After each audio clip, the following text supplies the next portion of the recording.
Good day everyone, I'm Lunar John Patrick and today I'm going to present my work about dengue. So before we start, let's have a short icebreaker to test our prior knowledge about dengue by answering fact or bluff. For our first phrase, dengue is a viral infection caused by the dengue virus. The answer is fact. Dengue is not found in tropical and subtropical climates worldwide, mostly in urban and semi-urban areas. The answer is bluff. Next, dengue is not transmitted from one person to another. It is bluff. And then, dengue is transmitted to humans through the bite of non-infected mosquitoes. The answer is bluff. A single person can be infected with dengue fever more than once. If a person has a medical history of dengue fever before and is once again infected, then there is more risk of developing serious and life-threatening dengue hemorrhagic fever. So, ibig sabihin nito, hindi lang isang beses pwede magkaroon ng dengue fever ang taong nagka-dengue na dati. Dengue or breakbone fever is a viral infection that spread from mosquitoes to people. It is referred to as breakbone fever dahil it can cause severe muscle, bone, and joint pain. It is more common in tropical and subtropical climates. Causative agent. Dengue fever is caused by a virus called dengue virus. Dengue virus belongs to the family Flaviviridae, genus Flavivirus, a genus of positive strand RNA viruses. Dito makikita niyo yung picture ng dengue virus. At mayroong iba't ibang uri ng dengue virus. May dengue virus 1, dengue virus 2, dengue virus 3, at dengue virus 4. Ang tawag sa dengue virus 1, 2, 3, and 4 ay serotype ng dengue virus. Itong serotypes ng dengue virus ay mayroong mga pagkakaiba. Sa kanilang genetic variability, each serotype has a unique genetic sequence, resulting in distinct antigenic properties. Sa immune response naman ng mga serotypes, infection with one serotype provides lifelong immunity to that specific serotype, but only short-term, cross-immunity to the others. This means a person can be sequentially infected by all four serotypes at different times. So disease severity, all serotypes can cause the full range of dengue illness, from mild to severe. Tapos, some studies suggest that dengue virus 2 at dengue virus 3 might be more frequently associated with severe disease, though severe cases can occur with any serotype. Sa kanila namang geographic at temporal distribution, the prevalence of each serotype varies by region and can shift over time due to the factors like population immunity and viral evolution. Vaccine challenges. Effective vaccines need to provide immunity against all four serotypes to prevent severe disease and complications like antibody-dependent enhancement or ADE. Dito naman pinapakita ang structure ng dengue virus. So ang dengue virus ay mayroong viral genome, nucleocapsid, E&M proteins at viral envelope. So ang structure ng dengue virus ay roughly spherical with a diameter of approximately 50 nanometer. Uh, the core of the virus is the nucleocapsid, a structure that is made of viral genome along with C proteins. The nucleocapsid is surrounded by a membrane called the viral envelope. Yung viral envelope ay lipid bilayer that is taken from the host. At sa viral envelope, naka-embedded yung 180 copies ng E&M proteins that span through the lipid bilayer. Tapos yung proteins na yun ay nag-form ng protective outer layer na nagkokontrol sa entry ng virus sa human cell. Sa mode of transmission ng dengue, ito ay through vector transmission or through blood-sucking insect. Transmitted by mosquito species called Aedes, such as Aedes albopictus, Asian tiger mosquito, and especially by Aedes aegypti or yellow fever mosquito.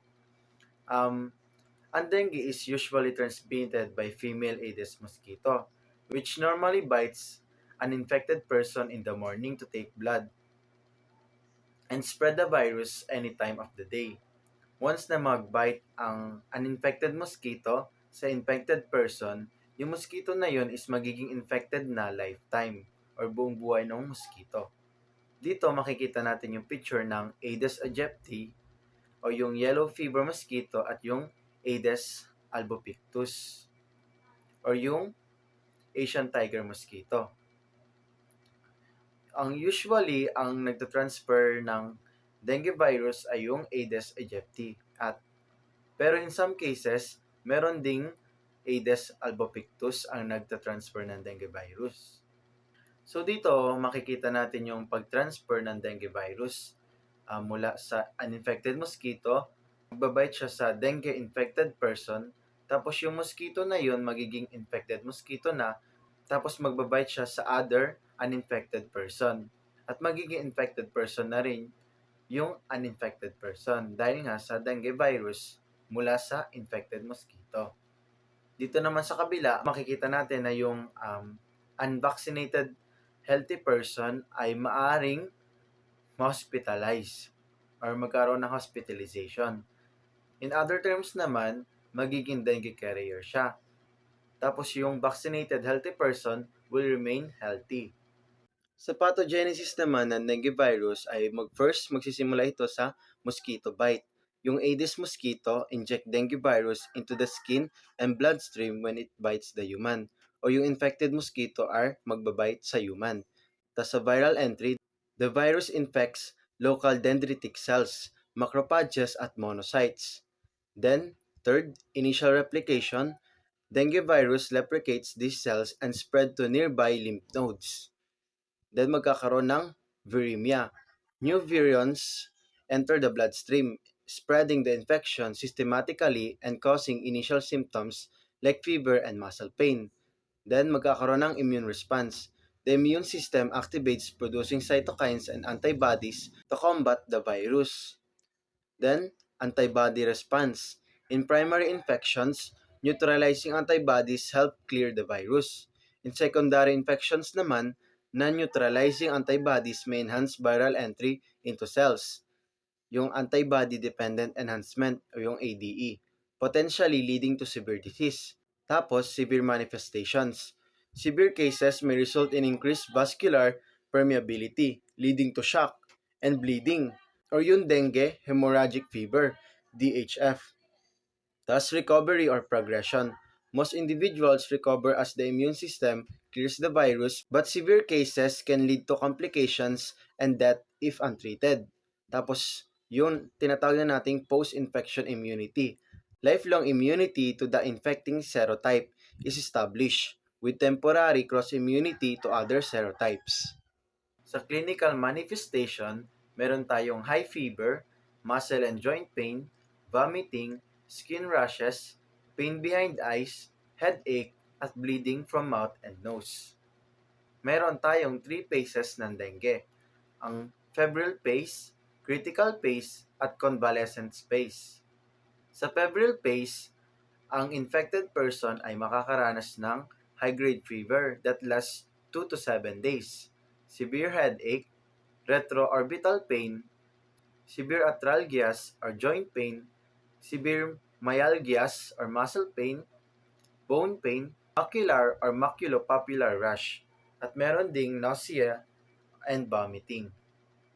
Sa minor hemorrhagic manifestation naman ng febrile phase, meron tayong petechiae, purpura, bleeding gums, epistaxis, at hematuria.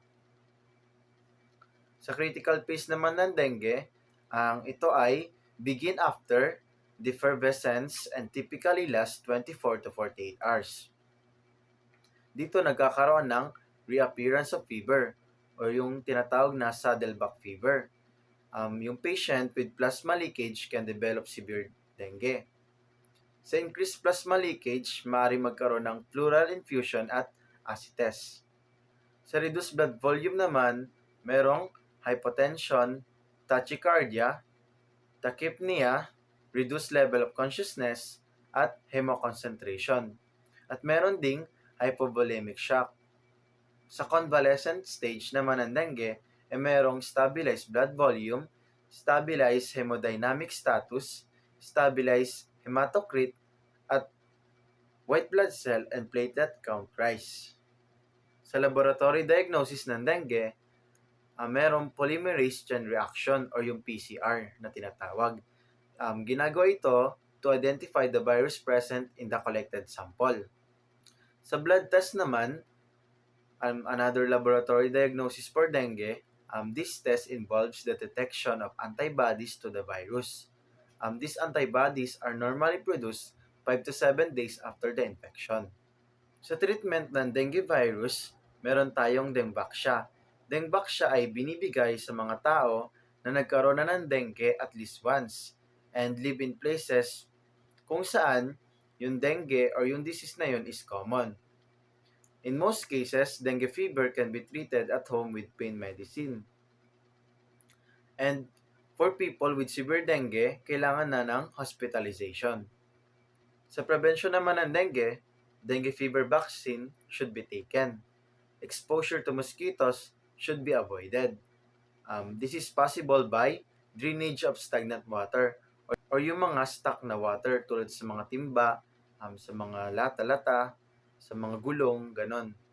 Tapos, inhibiting breeding of mosquitoes by application of oil to stagnant water, application of insecticides to open waters, sleeping under mosquito nets, application of insect repellent, at wearing clothes which cover the whole body.